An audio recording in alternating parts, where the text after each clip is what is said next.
Anti আইস বিক্ষোভে উত্তাল যুক্তরাষ্ট্রের লস অ্যাঞ্জেলস শহর।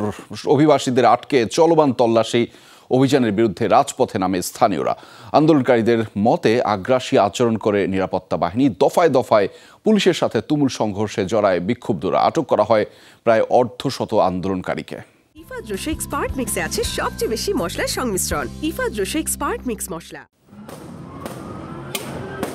অবৈধ অভিবাসীদের আটকে লস অ্যাঞ্জেলসের ৩টি স্থানে হানা দেয় মার্কিন অভিবাসী বিষয়ক সংস্থা আইস। সড়কে সড়কে টহলে কালো সাদা গাড়ির বহর। সন্দেহভাজনদের লাইন ধরে ওঠানো হচ্ছে সেসব গাড়িতে।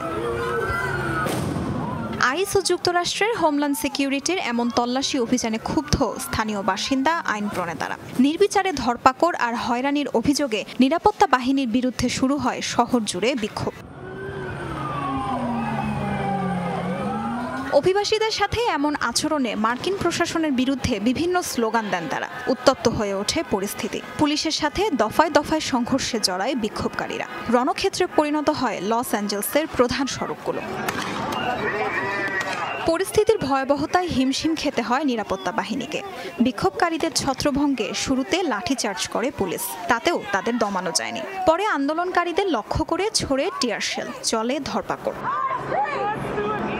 দ্বিতীয় মেয়াদে যুক্তরাষ্ট্রের প্রেসিডেন্ট নির্বাচিত হওয়ার পরই অভিবাসীদের বিরুদ্ধে কঠোর পদক্ষেপ নেন ট্রাম্প। তল্লাশি অভিযানে আটক হন অনেকে। জোরপূর্বক নিজ নিজ দেশে ফেরত পাঠানো হয় বহু অভিবাসীকে। সন্ত্রাসী সন্দেহে অনেকে পাঠানো হয় কুখ্যাত এল সালভাদর কারাগারে। তাসরিয়ান সোবহান, যমুনা নিউজ।